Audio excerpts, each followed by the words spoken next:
আসসালামু আলাইকুম। প্রিয় শিক্ষার্থীরা কেমন আছেন সবাই? আশা করি সবাই অনেক বেশি ভালো আছেন। তো মোটামুটি অ্যাডমিট কার্ড দিয়ে দিয়েছে এবং অনেকেই কিন্তু আসলে এটা নিয়ে কনফিউশন, অনেকের মধ্যে ভয় কাজ করতেছে। প্রথমবার একটা বড় পরীক্ষা দিতে যাচ্ছে, তো অনেকের মধ্যে হয়তো ভয় কাজ করতেছে যে প্রথমবার নার্সিং এক্সাম দিতে যাচ্ছেন, তো হলের মধ্যে কীরকম পরিবেশ থাকে বা কি কি নেওয়া যাবে না নেওয়া যাবে। যদিও অ্যাডমিট কার্ডে কিন্তু আসলে সব কিছু বলে দিয়েছে, আমি টোটাল এগুলা দেখানোর চেষ্টা করব এই ভিডিওতে। এছাড়া আপনারা আসলে আমাদের এই ব্লগ পোস্ট থেকে মোটামুটি সব কিছু পড়ে ফেলতে পারেন। সো এটার লিঙ্ক আমি ডিসক্রিপশনে দিয়ে দিব। সো আমি পুরাটাই বলবো, এক্সাম হলে কিভাবে কি করবেন না করবেন, আর এক্সাম হলে কি নেওয়া যাবে না নেওয়া যাবে, কি আচরণ করতে পারবেন কি পারবেন না, টোটাল সব কিছুই আমি এই ভিডিওতে কভার করার চেষ্টা করব। তো আশা করি সম্পূর্ণ ভিডিওটা মনোযোগ সহকারে দেখবেন। তো আমরা কিন্তু আগামীকাল থেকে স্পেশাল মডেল টেস্ট, অর্থাৎ আমরা মেধা তালিকা দিব, সেরকমভাবে মডেল টেস্টগুলো নিব। সো যারা এখন আমাদের হোয়াটসঅ্যাপ গ্রুপে জয়েন হন নাই, আমাদের হোয়াটসঅ্যাপ গ্রুপের লিঙ্ক দিয়ে দিব ডিসক্রিপশনে, সেখান থেকে আপনারা হোয়াটসঅ্যাপ গ্রুপে জয়েন হতে পারেন, অথবা আমাদের পিন কমেন্ট থেকেও গ্রুপে জয়েন হতে পারেন। সো আমি আর কথা বাড়াচ্ছি না, চলেন আমরা ভিডিওর মেইন অংশে চলে যাই। সর্বপ্রথম একটু অ্যাডমিটের বিষয়টা, সেই অ্যাডমিটটা কীভাবে ডাউনলোড করবেন আমি আজকে একটা শর্ট ভিডিও দিয়েছি, ওইখান থেকে চ্যানেলে শর্ট ভিডিওতে গেলে চেক করলে পেয়ে যাবেন। তো আপনাদের এরকম একটা অ্যাডমিট কার্ড আসছে। আমি যদিও আসলে একটু প্রাইভেসি রক্ষার্থে কিছু কিছু জিনিস একটু হাইড করে রাখছি। তো এরকম একটা দেওয়ার পরে, এরকম একটা অ্যাডমিট হাতে পাওয়ার পরে আপনারা একটু দেখতে পারবেন যে আপনাদের অ্যাডমিটের মাঝে কিন্তু আসলে একটা জল ছাপ আছে। আপনার যে ছবিটা দেওয়া, সেই ছবিটার কিন্তু একটা জল ছাপ আছে। এছাড়া আপনাদের এই পাশে আসলে সিগনেচারটা দেওয়া, এইখানে আপনাদের ছবিটা দেওয়া। এছাড়া আপনাদের এখানে নাম, পিতার নাম, মাতার নাম, রোল নাম্বার এবং সিরিয়াল নাম্বার, দুইটা জিনিস থাকে কিন্তু, রোল নাম্বার এবং সিরিয়াল নাম্বার। এছাড়া আপনাদের এইখানে কিছু ইনস্ট্রাকশন দেওয়া আছে, যদিও এই জিনিসটা ইংলিশে দেওয়া আছে, যার জন্য হয়তো অনেকেই বুঝতে অসুবিধা হইতেছে। তো এই বিষয়গুলো আমরা ডিটেলস আসলে বলবো। তো ডিটেলস আসলে আমি এটা নিয়ে আসলে কথা বলবো। তো আমরা আমাদের আসলে পোস্টে চলে যাই, যেখান থেকে আমরা আসলে ডিটেলস আমি সাজিয়ে দিয়েছি। তো আমাদের মোটামুটি আপনারা অ্যাডমিট কার্ডটা আসলে কালার প্রিন্ট করে নেবেন। আমার কথাগুলো খুবই ইম্পর্টেন্ট, কথাগুলো শুনবেন, তাহলে মোটামুটি ক্লিয়ার হয়ে যাবেন। তো আপনার মোটামুটি প্রথমে যেটা করবেন সেটা হচ্ছে অ্যাডমিট কার্ডটার আসলে কালার প্রিন্ট করবেন। অ্যাডমিট কার্ডটা ডাউনলোড করাটা আমি অবশ্য দেখাইছি, যে কোনো গুগল ক্রোম বা ব্রাউজারে যেয়ে বিএনএমসি টেলিটক লিখে সার্চ দিলে অফিসিয়াল ওয়েবসাইট আসবে। এখানে ইউজার আইডি পাসওয়ার্ড দিয়ে দিলে আসলে এখান থেকে যেটা বেরোবে এটা কালার প্রিন্ট করলেই হয়ে যাবে। আচ্ছা, প্রিন্ট কোয়ালিটি এবং জল ছাপের যে সতর্কতা দেখেন, অ্যাডমিট কার্ডটা প্রিন্ট করার পর আপনার প্রথম কাজটা হলো ছবির গুণগত পরীক্ষা করা। এটি গুরুত্বপূর্ণ তথ্য যা অনেকেই এড়িয়ে যায়, তা হচ্ছে অ্যাডমিট কার্ডের পেছনে থাকা আপনার ছবির আফসা বা জলছাপ, যেটাকে আমরা ওয়াটারমার্ক বলি। অনেক সস্তা প্রিন্টার এই জলছাপটা আসলে স্পষ্ট আসে না। অনেক হলের যে পরিদর্শক থাকে আপনার পরিচয় নিশ্চিত করতে এই জলছাপটি কিন্তু আসলে পরীক্ষা আপনাকে এই জলছাপটা দিয়ে আপনাকে কিন্তু আসলে পরীক্ষা করবে যে আপনার চেহারাটা চেনা যাচ্ছে কিনা। তাই পরিচিত এবং ভালো মানের কম্পিউটারের দোকান থেকে প্রিন্ট দেওয়ার চেষ্টা করবেন। এছাড়া এই অ্যাডমিট কার্ডটি কিন্তু পরীক্ষার পর, চান্স পাওয়ার পর এবং ভর্তির সময় আসলে প্রয়োজন হবে। তাই এটা লিমিটিং না করলেও আপনি এই যে পিডিএফটা, এটা আপনি একটু সংরক্ষণ করে রেখে দিবেন। আর ইউজার আইডি পাসওয়ার্ডটা কিন্তু অবশ্যই সংরক্ষণ করে রেখে দেবেন। এইটা আপনার একদম ভর্তি শেষ হওয়া পর্যন্ত কিন্তু আসলে লাগবে। এরপরে আসলে পরীক্ষা হলের মধ্যে কিছু জিনিস নিষিদ্ধ আছে, সেই নিষিদ্ধ জিনিসগুলো নিয়ে আমরা আসলে করবো, যা আপনার স্বপ্ন একদম পুরোপুরি ভেঙে দিতে পারে। প্রথমটা আসলে ডিজিটাল ডিভাইস। আমি জানি যারা ভদ্র ছেলে মেয়ে বা যারা বোঝে তারা আসলে একটা ঘড়ি পর্যন্ত নেয় না।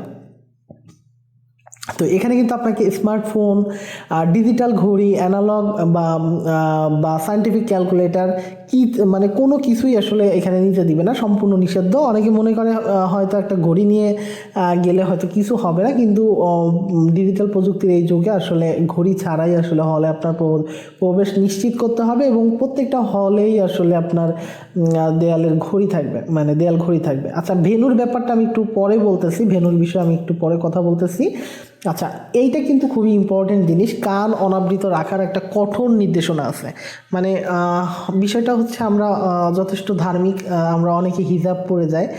তো হিজাব পরে গেলেও আসলে আমার মনে হয় একটু মেয়েদের এই দিনটা একটু মানে ওড়না বা অন্যভাবে একটু যাতে কানটা আসলে বোঝা যায়, আপনি কানটা কিন্তু আসলে চেক করে, এটা আপনার প্রাইমারি পরীক্ষার সময়ও আসলে চেক করে, এটা যাতে স্পষ্ট দেখা যায় যে আপনার এখানে কোনো ডিভাইস আছে কিনা, কারণ এরকম ডিভাইস পার্টি কিন্তু আসলে অনেক আছে এবং এটা অনেক জায়গায় ধরা খায়। আচ্ছা, এছাড়া আপনাদের ওএমআরের বিষয়ে কিছু কথা আছে। ওএমআরের বিষয়ে আমি স্পেসিফিকভাবে আমি কিছু কথা বলবো যে আসলে কিছু ব্যাপার আছে যে ওএমআরের বিষয়ে যে সেটা নিয়ে আমি ডিটেলস বলবো, বাট আজকে সামান্য কিছু কথা বলি। যেমন অনেক সময় আছে যে আমরা 100 মার্কের যে এমসিকিউ দিই, মানে এইখানে হচ্ছে আপনার যে কলম ঘষে আমরা সচল করি, মানে অনেক সময় আছে না কলম ঘষাঘষি করি ওএমআরের উপরে, এই জিনিসগুলো করা যাবে না, ঠিক আছে। এছাড়া স্বচ্ছ প্লাস্টিক ফাইল নিতে হবে। আচ্ছা, ওএমআরটা খুব ক্লিন রাখার চেষ্টা করবেন। ওএমআরের মধ্যে যে আবার বল পেন দিয়ে কিন্তু করবেন, বল পেন বলতে বোঝায় জেল পেন, আর বল পেন তো আসলে বুঝেন যে অনেকে আছে জেল পেন নিয়ে যাইতে পারে, অনেক পরীক্ষার্থী আছে গ্রামগঞ্জের, অনেকে দেখা গেলো ঠিকমতো বুঝতে পারে না, তো তারা হচ্ছে অনেক সময় জেল পেন নিয়ে যায়, তো এটা কি বল পেন নিয়ে যাইতে হবে। এছাড়া স্বচ্ছ প্লাস্টিক ফাইল নিতে হবে, আপনার যে প্লাস্টিকের ফাইলের ভিতর থেকে আসলে দেখা যায়। আর যদি বেশি সমস্যা হয় তাহলে আসলে ফাইলটাও অ্যাভয়েড করে শুধু অ্যাডমিটটা নিয়েই আসলে গেলে সব থেকে বেটার হয় আপনার জন্য, ঠিক আছে।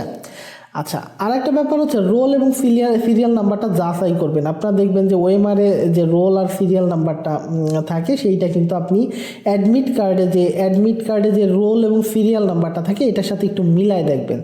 এখানে দুইটা থাকবে, আমি অবশ্যই এটা হাইড করে দিয়েছি। এই যে রোল নাম্বার আর সিরিয়াল নাম্বার, আমি আরেকটু জুম করে দিই, রোল নাম্বার এবং সিরিয়াল নাম্বার, এই রোল নাম্বার এবং সিরিয়াল নাম্বারটা কিন্তু এখানে ঠিকমতো আসলে বসাতে হবে, ঠিক আছে, ওটা খেয়াল রাখতে হবে। এবং এর বক্সের বাইরে জানি কলমের দাগ না যায়। আপনারা ওএমআর তো মোটামুটি করতে পারেন, সো এই বিষয়ে আমি আর কথা বলতেছি না। যে ওএমআর যেহেতু আপনারা আগেও দাগাইছেন, আপনারা এত বড় বড় পরীক্ষা দিয়ে আসছেন, সো অবশ্যই এগুলো জানেন। আচ্ছা, সেন্টার বনাম ভেন্যু, এটা একটু আসলে ভুল জায়গায় আসলে চলে যাবেন না, খুবই ইম্পর্টেন্ট জিনিস। আমি যদি একটু দেখাই, দেখেন নার্সিং ভর্তি পরীক্ষা সব থেকে বড় কনফিউশন তৈরি হয় এক্সাম সেন্টার এবং ভেন্যু নিয়ে। মনে রাখবেন, আপনার পরীক্ষা কিন্তু সেন্টারে হবে না, হবে হচ্ছে ভেন্যুতে। সেন্টার হলো আপনার প্রশাসনিক অভিভাবক, কিন্তু তাদের অধীনে অনেকগুলো স্কুল বা কলেজ ভাড়া নিয়ে আসলে পরীক্ষার আসন বিন্যাস করা হয়, সেগুলোকে বলা হয় ভেন্যু। আপনার অ্যাডমিট কার্ডে যে রুম নাম্বার দেওয়া আছে সেটি কিন্তু ভেন্যুর জন্য নির্ধারিত, তাই ভুল করে মূল কেন্দ্রে গিয়ে সময় নষ্ট করবেন না। যদি সাপোজ আমি একটু এই জিনিসটা একটু বুঝাই, দেখেন আপনাদের এক্সাম সেন্টার এবং এক্সাম ভেন্যু, এইখানে এই স্টুডেন্টটার এক্সাম সেন্টার দেওয়া হচ্ছে nursing and midwifery college Tangail. মনে করেন টাঙ্গাইলের নার্সিং অ্যান্ড মিডওয়াইফারি কলেজে তার সেন্টার, বাট তার ভেন্যু কোনটা, টাঙ্গাইল পলিটেকনিক ইনস্টিটিউট। মানে সেন্টার একটাই হয়, মানে ওই একটা সেন্টার অর্থাৎ nursing and midwifery college Tangail, এইটার আন্ডারে ওই আশেপাশে যে স্কুল কলেজ আছে সেই সব জায়গায় আসলে এই ভেন্যুগুলো সেট করে। কারণ অনেক স্টুডেন্ট পরীক্ষা দেয়, আসলে একটা জায়গায় তো ফেলা আসলে সম্ভব না। এই জন্য যদি সম্ভব হতো তাহলে কিন্তু তারা এই মেডিকেল কলেজে, এই নার্সিং কলেজেই আসলে পরীক্ষাটা নিয়ে নিত। বাট এইটার আন্ডারে আসলে অনেকগুলা যে স্কুল, যেমন তার কিন্তু ভেন্যু পড়ছে টাঙ্গাইল পলিটেকনিক ইনস্টিটিউট, তার মানে ওই পলিটেকনিক ইনস্টিটিউটের দেখেন বিল্ডিং নাম্বার এবং ফ্লোর নাম্বারও দেওয়া আছে। আপনার অত বেশি আসলে দরকার নেই, ওই প্রতিষ্ঠানে যাওয়ার পরে অ্যাডমিটটা দেখাইলে অনেকে হেল্প করবে, ওইখানে হেল্প নিয়ে আপনি করতে পারবেন। যেমন এখানে তার এখানে কিন্তু স্পেসিফিক বলে দিতে, তার রুম নাম্বার কত, ফ্লোর নাম্বার কত, গ্রাউন্ড ফ্লোর একদম নিচের তলায় কিন্তু আসলে এই পলিটেকনিক ইনস্টিটিউটে তার পরীক্ষাটা হবে। সো এই জায়গাটায় কিন্তু ভুল করা যাবে না, এক্সাম সেন্টার আর এক্সাম ভেন্যু কিন্তু আলাদা। আপনি যাবেন কিন্তু ভেন্যুতে, আপনি কিন্তু সেন্টারে যাবেন না, ঠিক আছে। পরীক্ষার সকালবেলা দেখা গেল উনি এই কলেজটায়, এই নার্সিং অ্যান্ড মিডওয়াইফারি কলেজটায় যে পরীক্ষা দিতে গেছে, মনে করেন 9:30টার সময় পরীক্ষাতে। আরেকটা বিষয় হচ্ছে আপনাদের কিন্তু এটা 10টায় পরীক্ষা শুরু হবে, 10টা থেকে 11:15 পর্যন্ত, বাট এইখানে কিন্তু আপনার 9:30টার মধ্যে আসলে প্রবেশ করতে হবে। এবং 9:30টার মধ্যেই যে প্রবেশ করবেন, এটা দেখা গেল সে 9:30টার মধ্যে গেল হচ্ছে ওই নার্সিং মিডওয়াইফারি কলেজে, তাহলে কিন্তু সে একটা বিপদে পড়ে যাবে। সো সেই জন্য যেটা করবেন যে ভেন্যুটা আসলে খেয়াল করবেন, এই যে ভেন্যুতেই হচ্ছে আপনাদের মেইন পরীক্ষাটা হবে। আই থিঙ্ক আমি এটা বুঝাতে পারছি। আচ্ছা, সময় জ্ঞানটা আমি বলছি যে অন্তত আপনি 9:30 নাহলে 8:45-এর মধ্যে আসলে ওইখানে উপস্থিত থাকার চেষ্টা করবেন এবং 1 ঘন্টা আগেই ভেন্যুর সামনে থাকার চেষ্টা করবেন। পরীক্ষার হল ত্যাগ এবং আচরণবিধি, এখানে আপনার উত্তরপত্র পূরণ যদি নির্ধারিত সময়ের আগেই শেষ হয়ে যায় তবুও আপনি পরীক্ষার হল ত্যাগ করতে পারবেন না। নার্সিং ভর্তি পরীক্ষার নিয়ম অনুযায়ী পূর্ণ 1 ঘন্টা 15 মিনিট অতিবাহিত হওয়ার আগে কিন্তু এটা 1 ঘন্টা ছিল, এবার 1 ঘন্টা 15 মিনিট করছে। অতিবাহিত হওয়ার আগে কোনো পরীক্ষার্থীকে হল থেকে বের হতে দেওয়া হয় না। এই সময়টুকুতে নিজের ওএমআর শিট পুনরায় পরীক্ষা করুন এবং চুপচাপ বসে থাকুন। এদিক ওদিক তাকানো বা অন্য কারো এটা আসলে ওইভাবে না। আপনি যদি পরীক্ষা হয়ে যায় আপনি একটু আশেপাশে তাকাতে পারবেন, কথা বলতে পারবেন, বা এটা অত আসলে কড়াকড়ি না, এগুলো আসলে অ্যাডমিটে দেওয়া থাকে, ঠিক আছে?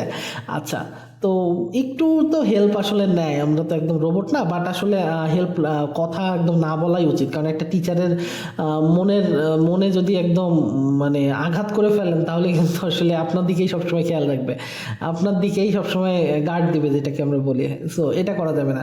ইউজার আইডি এবং পাসওয়ার্ড, এটা আমি বারবার বলতেছি, ইউজার আইডি পাসওয়ার্ড ভুলে গেলে কিন্তু রিকভারি করে নেবেন এবং এই জিনিসটা কিন্তু আপনার এই যে mobile number, user ID, password এটা সংরক্ষণ করে রাখতেই হবে। এটা যে কোনো সময় লাগতে পারে। ইভেন আপনার পরীক্ষার হলে যখন যাবেন তখনও একটু কোথাও অ্যাডমিটে বা কোথাও পিছনে একটু লিখে নিয়ে যান, কারণ এটা কিন্তু লাগতে পারে। আচ্ছা, মোটামুটি আমাদের অনেক কিছুই বলে ফেলছি। আমাদের কিছু মিশন আছে আপনাদের, যেমন আমরা সম্পূর্ণ ফ্রিতে এই 4-5টা মাস আমরা খাটছি আপনাদের পিছনে। তো আমরা চাই আপনারা আমাদের সহযোগিতা করুন, আমাদের কিছু সামগ্রী বা আপনাদের যাতে আমরা আরও বেশি ইফোর্ট দিতে পারি, এজন্য কিন্তু আমরা কিন্তু সরাসরি কোনো স্টুডেন্টের কাছ থেকে কোনো কোর্সের জন্য টাকা নিই না। সো আমাদেরকে হেল্প করতে পারেন, আমাদের হেল্পের জন্য হচ্ছে এই ডোনেশন লিঙ্কে গিয়ে কিন্তু আপনারা ডোনেশন করতে পারবেন।